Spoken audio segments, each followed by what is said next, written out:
หัวปวดตาจังเลยอะน้ำตาก็ไหลงานก็เยอะมากต้องส่งงานด่วนด้วยฉันจะทำยังไงดีละเนี่ยเพื่อนรักปัญหาแบบนี้ฉันเจอมาก่อนแต่พอไปตรวจวัดสายตาปัญหาก็หายไปทันทีนะจริงสิทำยังไงอะชมพู่เธอลองไปปรึกษาที่ The World Opticon สิเขามีผู้เชี่ยวชาญด้านตรวจวัดสายตาจะมองใกล้มองไกลแว่นตาก็มีเลนส์เปลี่ยนสีได้ทุกรุ่นทุกแบบแว่นตากันแดดเขาก็มีนะโหงั้นดีเลยเธอต้องรีบพาฉันไปแล้วล่ะThe World Opticon รับปรึกษาปัญหาด้านสายตาตรวจวัดสายตาด้วยระบบคอมพิวเตอร์ที่ทันสมัยจำหน่ายแว่นตานาฬิกาทุกชนิดและคอนแทคเลนส์ทุกรุ่นหรือจะซ่อมก็มีช่างผู้ชำนาญงานละเอียดทุกขั้นตอนไปได้เลยที่ The World Opticon ถนนภูเก็ตมุมแยกกาดน้ำทองที่จอดรถสะดวกสบายโทร 0546279972ธนาคารอาคารสงเคราะห์มีสลากชุดนาคราชฝาก 1,000 ลุ้น 2 ล้านลุ้น 50,000 ลุ้น 5,000 และเลขท้าย 2 ตัวเลขท้าย 2 ตัวรางวัลที่ 1 ก็ได้รางวัลซื้อสลากได้ตั้งแต่วันนี้จนกว่าจะเต็มกรอบวงเงินลงทุน 100,000 รับผลตอบแทน 1.72% ต่อปีลงทุน 1 ล้านรับผลตอบแทน 1.82% ต่อปีซื้อสลากหรือสอบถามรายละเอียดที่ธนาคารอาคารสงเคราะห์สาขาแพร่ 0546211490-5 หรือแอปพลิเคชัน GHB Orgen ธนาคารอาคารสงเคราะห์ทำให้คนไทยมีบ้าน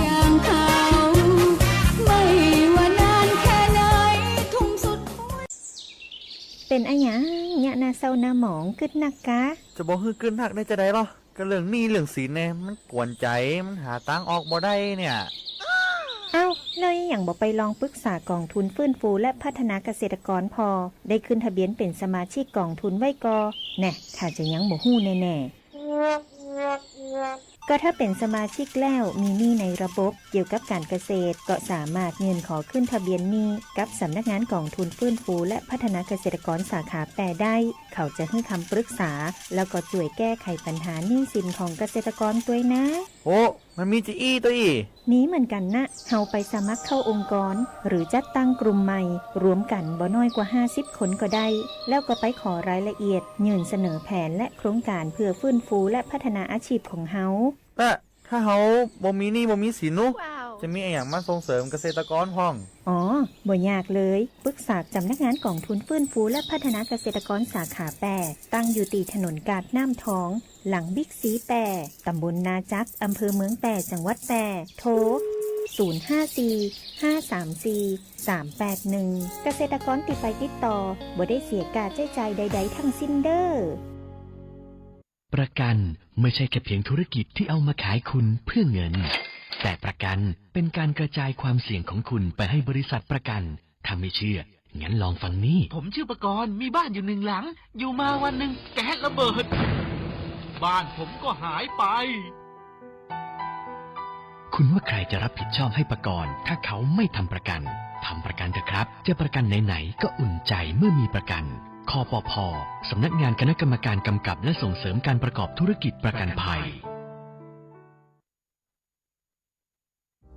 เสริมสร้างศักยภาพให้ธุรกิจของคุณด้วยการแปรรูปสินค้าเกษตรสู่ฟิวเจอร์ฟู้ดติดอาวุธทางปัญญาให้พร้อมแข่งขันในตลาดยุคใหม่เรียนรู้ดูงานและต่อยอดกับผู้เชี่ยวชาญมืออาชีพกับโครงการลานนาฟิวเจอร์ฟู้ดสมัครง่ายๆผ่านแบบฟอร์มออนไลน์เพจ Facebook สำนักงานอุตสาหกรรมจังหวัดพะเยาสำนักงานอุตสาหกรรมจังหวัดเชียงรายสำนักงานอุตสาหกรรมจังหวัดแพร่และสำนักงานอุตสาหกรรมจังหวัดน่านหรือโทร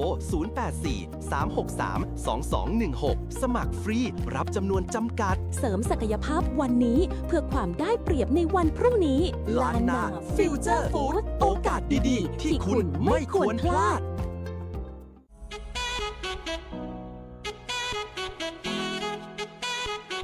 ขับไม่ดื่มดื่มไม่ขับอย่าลืมนะคะด้วยความปรารถนาดีจากสถานีวิทยุกระจายเสียงแห่งประเทศไทยจังหวัดแพร่ FM 91 เมกะเฮิรตซ์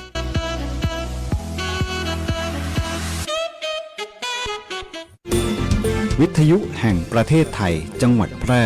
91 เมกะเฮิรตซ์ให้ความรู้คู่ความสุข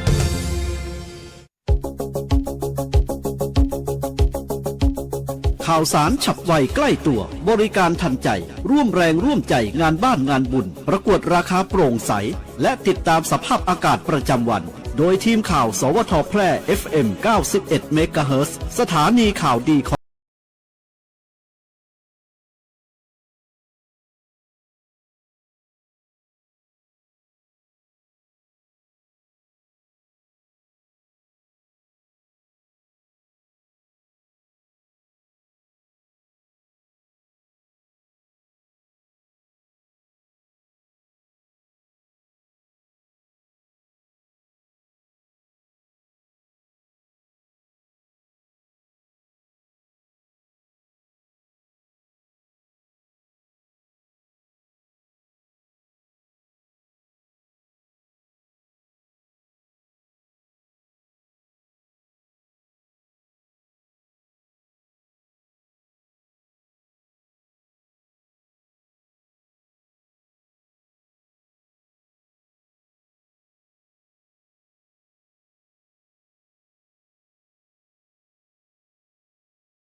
ในการป้องกันและบรรเทาสาธารณภัยจังหวัดแพร่เตือนประชาชนเฝ้าระวังระดับน้ำที่อาจจะเพิ่มขึ้นอย่างฉับพลันน้ำล้นตลิ่งน้ำท่วมขังน้ำป่าไหลหลากและดินโคลนถล่ม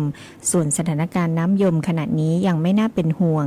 นายสมชัยเลิศประสิทธิพันธ์ผู้ว่าราชการจังหวัดแพร่ผู้อำนวยการจังหวัดแจ้งเตือนประชาชนชาวแพร่เฝ้าระวังระดับน้ำที่อาจจะเพิ่มขึ้นอย่างฉับพลันเกิดน้ำล้นตลิ่งน้ำท่วมขังรวมถึงน้ำป่าไหลหลากและดินโคลนถล่มเนื่องจากอิทธิพลของพายุบัวลอยในช่วงวันที่30กันยายนนี้โดยให้หน่วยงานที่เกี่ยวข้องได้เฝ้าระวังอ่างเก็บน้ำขนาดกลางขนาดเล็กที่มีปริมาณน้ำในอ่างมากกว่า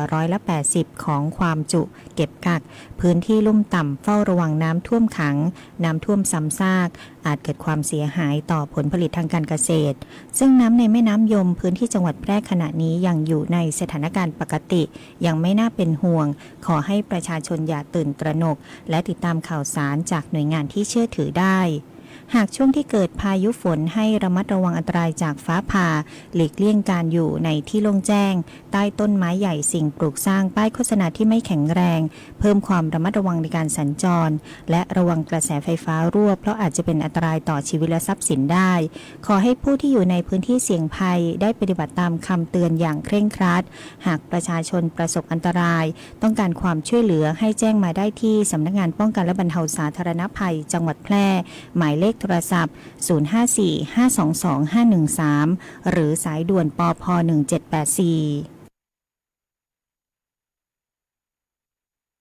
จังหวัดแพร่ร่วมอวดผ้าไทยประจำถิ่นประดิษฐ์ผีเสื้อหม้อห้อมสนับสนุนการออกร้านในงานกาชาด 2568 เฉลิมพระเกียรติสมเด็จพระกนิษฐาธิราชเจ้ากรมสมเด็จพระเทพรัตนราชสุดาสยามบรมราชกุมารีในโอกาสมหามงคลทรงเจริญพระชนพรรษา 70 พรรษานายสมชัยเลิศประสิทธิพันธ์ผู้ว่าราชการจังหวัดแพร่พร้อมด้วยนางสาวทิติมาสุภาพันธ์ประธานแม่บ้านมหาดไทยจังหวัดแพร่นำหัวหน้าส่วนราชการสมาชิกแม่บ้านมหาดไทยคณะกรรมการพัฒนาสตรีและเครือข่ายโอท็อปทั้ง 8 อำเภอของจังหวัดแพร่ร่วมกันประดิษฐ์ผีเสื้อสุดปราณีตที่ทำจากผ้าหม้อห้อมเป็นการเผยแพร่เสน่ห์ของผ้าไทยเมืองแพร่ซึ่งเป็นผ้าอัตลักษณ์และภูมิปัญญาประจำถิ่นของจังหวัดแพร่รายได้ส่วนหนึ่งจากการจำหน่ายนำไปสมทบทุนสภากาชาดไทยและใช้ในการสนับสนุนภารกิจของสมาคมแม่บ้านมหาดไทยเพื่อบำบัดทุกข์บำรุงสุขแก่ประชาชนและช่วยเหลือสังคมในกิจกรรมสาธารณกุศลสำหรับผีเสื้อหม้อห้อมที่รังสรรค์ขึ้นโดยเครือข่ายโอท็อปสมาชิกสมาคมผู้นำสตรีพัฒนาชุมชนจังหวัดแพร่ทั้ง 8 อำเภอจะถูกส่งมอบให้แก่สมาคมแม่บ้านมหาดไทยเพื่อนำไปจำหน่ายในงานกาชาดประจำปี 2568 ในระหว่างวันที่ 11 ถึง 21 ธันวาคม 2568 ณ สวนลุมพินีกรุงเทพมหานครเพื่อเฉลิมพระเกียรติสมเด็จพระกนิษฐาธิราชเจ้ากรมสมเด็จพระเทพรัตนราชสุดาสยามบรมราชกุมารีในโอกาสมหามงคลทรงเจริญพระชนพรรษา 70 พรรษาภายใต้แนวคิด 70 พรรษาขัตติยานารีรัตนาปวงประชาสดุดีพาณิชย์จังหวัดแพร่รายงานสถานการณ์ราคาสินค้าอุปโภคบริโภคประจำสัปดาห์เพื่อเป็นข้อมูลให้กับประชาชนสามารถเปรียบเทียบและใช้จ่ายได้อย่างมั่นใจนายสุภสันต์สินชูศรีพาณิชย์จังหวัดแพร่เปิดเผยราคาสินค้าณปัจจุบัน 22-26 กันยายน 2568 ราคาพริกขี้หนูสวนกิโลกรัมละ 200 บาทพริกขี้หนูคละกิโลกรัมละ 40 บาทผักสดต้นหอมผักชีกิโลกรัมละ 90 บาทผักบุ้งกิโลกรัมละ 40 บาทถั่วฝักยาวผักกาดขาวกิโลกรัมละ 25 บาทราคาเนื้อไก่ไข่ไก่ไก่สดทั้งตัวรวมเครื่องในกิโลกรัมละ 80 บาทไข่ไก่เบอร์0แผงละ 140 บาทไข่ไก่เบอร์1แผงละ 125 บาทไข่ไก่เบอร์2แผงละ 113 บาทไข่ไก่เบอร์3แผงละ 100 บาทราคาเนื้อหมูสดสะโพกเนื้อแดงกิโลกรัมละ 130-140 บาทสันนอกสันในกิโลกรัมละ 140-150 บาทซี่โครงกิโลกรัมละ 140-150 บาท3ชั้นกิโลกรัมละ 160-170 บาทราคาน้ำมันแก๊สโซฮอล์91ลิตรละ 33.19 บาทแก๊สโซฮอล์95ลิตรละ 33.56 บาทแก๊สโซฮอล์20กิโลกรัมละขออภัยค่ะลิตรละ 31.35 บาทและดีเซลลิตรละ 32.55 บาทผู้ที่มีข้อสงสัยสอบถามเพิ่มเติมได้ที่สำนักงานพาณิชย์จังหวัดแพร่โทรศัพท์หมายเลข 054-511-118โครงการคนละครึ่งพลัดรับสิทธิ์อายุ 16 ปีขึ้นไปลงทะเบียนตุลาคมนี้โครงการคนละครึ่งพลัดเป็นหนึ่งในโครงการของรัฐบาลนายอนุทินชาญวีรกูลนายกรัฐมนตรีและรัฐมนตรีว่าการกระทรวงมหาดไทยนำมาปัดฝุ่นอีกครั้งเพื่อแก้ไขปัญหาด้านเศรษฐกิจระยะเร่งด่วนลดภาระค่าใช้จ่ายของประชาชนหวังสร้างแรงจูงใจในการจับจ่ายใช้สอยของประชาชนเกิดการหมุนเวียนทางเศรษฐกิจโดยในกลุ่มแรกที่จะได้รับการใช้จ่ายเงินกับโครงการนี้คือกลุ่มผู้ถือบัตรสวัสดิการแห่งรัฐจำนวน13ล้านคนจ่ายเป็นวงเงินรวม 2,000 บาทหลังจากกลุ่มผู้ถือบัตรสวัสดิการแห่งรัฐจะเป็นกลุ่มที่ไม่ได้อยู่ในระบบภาษีจำนวน9ล้านคนคนละ 2,000 บาทจ่ายได้วันละไม่เกิน200 บาท และผู้ที่อยู่ในระบบภาษีจำนวน11ล้านคนคนละ 2,400 บาทจ่ายได้วันละไม่เกิน200บาทจะเริ่มให้ลงทะเบียนในเดือนตุลาคม2568และใช้จ่ายในเดือนพฤศจิกายนถึงธันวาคม2568ซึ่งผู้ที่มีสิทธิ์ต้องมีอายุ16ปีขึ้นไปและใช้จ่ายผ่านแอปพลิเคชันเป๋าตังนโยบายคนละครึ่งพลัสที่จะเริ่มต้นในเดือนตุลาคมนี้ผู้มีสิทธิ์ต้องอายุ16ปีขึ้นไปโดยแบ่งเป็น3กลุ่ม 1. ผู้มีบัตรสวัสดิการแห่งรัฐจำนวน13ล้านสิทธิ์รัฐบาลจะเติมเงินให้อีก 1,700 บาทซึ่งจากเดิมให้อยู่แล้ว300บาทแต่เติมเพิ่มไปอีก 1,700 บาทรวมจะได้เงินทั้งหมด 2,000 บาททั้งนี้จะเติมให้ครั้งเดียวเท่านั้นใช้ได้2เดือนตั้งแต่เดือนพฤศจิกายนถึงธันวาคม2568 2. ผู้ที่ไม่ได้อยู่ในระบบภาษีจำนวน9ล้านคนคนละครึ่งจะได้เงินคนละ 2,000 บาทจ่ายได้วันละไม่เกิน200บาทใช้ได้2เดือนตั้งแต่เดือนพฤศจิกายนถึงธันวาคม2568ผู้ที่อยู่ในระบบภาษีจำนวน11ล้านคนคนละครึ่งจะได้เงินคนละ 2,400 บาทจ่ายได้วันละไม่เกิน200บาทใช้ได้2เดือนคือตั้งแต่เดือนพฤศจิกายนถึงธันวาคม2568วิธีลงทะเบียนคนละครึ่งพลัสประชาชนสามารถลงทะเบียนรับสิทธิ์ผ่าน2ช่องทางได้แก่ 1. เว็บไซต์ www.konlakryng.com ซึ่งรอเปิดใช้งานกดลงทะเบียนรับสิทธิ์สำหรับประชาชนกรอกข้อมูลส่วนบุคคลและเบอร์โทรศัพท์รอรับ SMS ยืนยันการลงทะเบียนภายใน3วันและ 2. ลงทะเบียนผ่านแอปพลิเคชันเป๋าตัง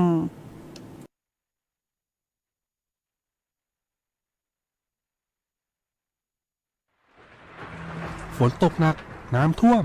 ภัยธรรมชาติที่เราหลีกเลี่ยงไม่ได้แต่เราสามารถเตรียมตัวให้พร้อมเพื่อความปลอดภัยของทุกคนในครอบครัวได้ก่อนน้ำมาเตรียมตัวให้พร้อมเก็บของสำคัญขึ้นที่สูงเช่นเอกสารสำคัญเงินสดและสิ่งของจำเป็นอื่นๆและถ้าหากบ้านอยู่ในพื้นที่เสี่ยงให้ติดตามข่าวสารจากทางราชการอย่างใกล้ชิดเตรียมไฟฉายแบตเตอรี่สำรองวิทยุสื่อสารและยาสามัญประจำบ้านไว้ให้พร้อมและอย่าลืมตรวจสอบเส้นทางอพยพที่ใกล้ที่สุดด้วยขณะเกิดน้ำท่วมอย่าเดินฝ่าน้ำที่ไหลแรงหลีกเลี่ยงการสัมผัสกระแสไฟฟ้าและหากต้องอพยพให้ปฏิบัติตามคำแนะนำของเจ้าหน้าที่อย่างเคร่งครัดเมื่อภัยผ่านพ้นตรวจสอบความเสียหายของบ้านและทำความสะอาดเพื่อป้องกันโรคที่มากับน้ำท่วมเตรียมตัวให้พร้อมก่อนภัยมาถึงเราจึงจะปลอดภัยปรารถนาดีจากสำนักงานประชาสัมพันธ์ที่3กรมประชาสัมพันธ์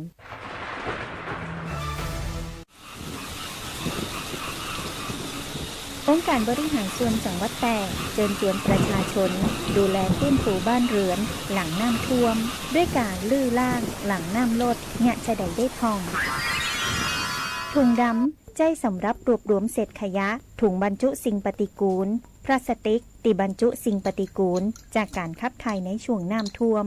สารส้มคลอรีนน้ำใจปรับปรุงคุณภาพน้ำในเบื้องต้นน้ำยาฆ่าเชื้อใจทำความสะอาดฆ่าเชื้อโรคภายในบ้านหน้ากากอนามัยใจป้องกันฝุ่นกลิ่นในคณะทำความสะอาดบ้านและบ่ดีลืมสำรวจระบบน้ำประปาหากชำรุดเพื่อปรับปรุงซ่อมแซมอยากให้เจ้าแปรมีสุขภาพดีไปด้วยกันด้วยฮักและห่วงใยจากองค์การบริหารส่วนจังหวัดแพร่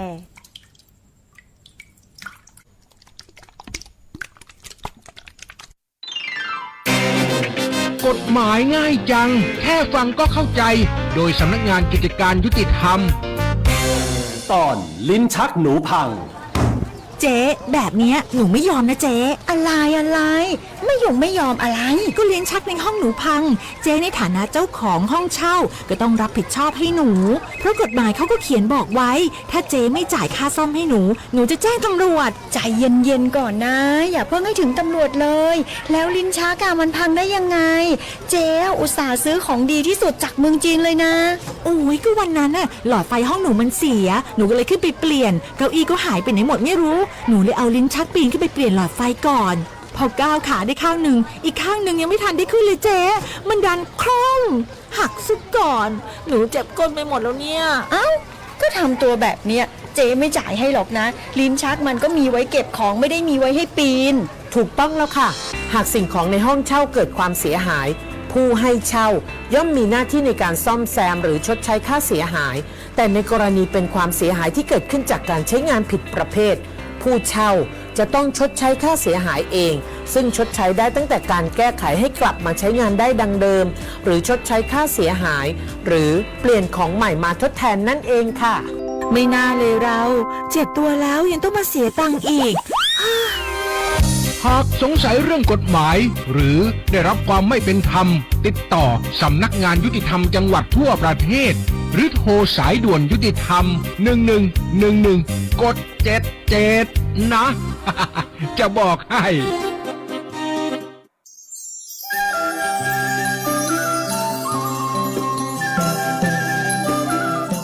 เก้ายางแก่สุดโสมเสียหายคือผลผลิตน้อยการยางแห่งประเทศไทยสนับสนุนปลูกแตนไร่ละ 16,000 บาทแค่เกษตรกรที่ขึ้นทะเบียนกับกยท.มีสวนบนพื้นที่ดินถูกกฎหมายเก้ายางอายุเกิน25ปีหรือ18ปีกรณีเก้ายางคือผลผลิตน้อยพื้นที่ต้องบ่ต่ำกว่า2ไร่และมีเก้ายางเฉลี่ยไร่ละ25เก้าขึ้นไปยื่นคำขอได้ตามสิทธิ์เลือกรูปแบบปลูกแตนทั้งปลูกยางพันธุ์ดีไม่ยืนต้นเศรษฐกิจหรือสวนยางยั่งยืนมีเงินทุนพร้อมช่วยเหลือติดต่อได้ที่054-069-605การยางแห่งประเทศไทยจังหวัดแพร่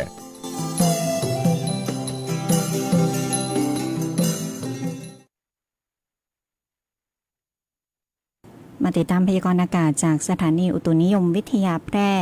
ประจำวัน30 กันยายน 2568 ประกาศกรมอุตุนิยมวิทยาเรื่องพายุบัวลอยและฝนตกหนักถึงหนักมากบริเวณประเทศไทยฉบับที่ 15หย่อมความกดอากาศต่ำที่อ่อนกำลังลงจากพายุบัวลอยปกคลุมบริเวณประเทศเมียนมาตอนบนประกอบกับมรสุมตะวันตกเฉียงใต้ที่พัดปกคลุมทะเลอันดามันประเทศไทยและอ่าวไทยมีกำลังค่อนข้างแรงทำให้ประเทศไทยมีฝนตกหนักบางแห่งขอให้ประชาชนบริเวณดังกล่าวระวังอันตรายจากฝนที่ตกหนักฝนที่ตกสะสมอาจทำให้เกิดน้ำท่วมฉับพลันน้ำป่าไหลหลากและน้ำล้นตลิ่งโดยเฉพาะพื้นที่ลาดเชิงเขาใกล้กับทางน้ำไหลผ่านและพื้นที่ลุ่มและพื้นที่น้ำท่วมขังสำหรับคลื่นลมบริเวณทะเลอันดามันตอนบนมีกำลังค่อนข้างแรงโดยมีคลื่นสูง 2-3 เมตรบริเวณที่มีฝนฟ้าคะนองคลื่นสูงมากกว่า3เมตรทะเลอันดามันตอนล่างและอ่าวไทยตอนบนมีคลื่นสูง2เมตรบริเวณที่มีฝนฟ้าคะนองคลื่นสูงมากกว่า2เมตรขอให้ชาวเรือเดินเรือด้วยความระมัดระวังหลีกเลี่ยงบริเวณที่มีฝนฟ้าคะนองเรือเล็กบริเวณทะเลอันดามันตอนบนควรงดออกจากฝั่งต่อไปอีก1วันขอให้ประชาชนติดตามข้อมูลข่าวสารจากกรมอุตุนิยมวิทยาอย่างใกล้ชิดและสามารถติดตามข้อมูลได้ที่เว็บไซต์กรมอุตุนิยมวิทยาสายด่วน1182สำหรับในวันที่30กันยายน2568จังหวัดที่คาดว่าจะได้รับผลกระทบจากฝนตกหนักภาคเหนือจังหวัดแม่ฮ่องสอนเชียงใหม่เชียงรายลำพูนลำปางพะเยาน่านแพร่อุตรดิตถ์สุโขทัยตากกำแพงเพชรพิษณุโลกพิจิตรและเพชรบูรณ์จบการนำเสนอข่าวท้องถิ่นขับรถอย่าใจร้อนเอื้ออาทรต่อเพื่อนร่วมทางพิรุณพรแสงสร้อยอ่าน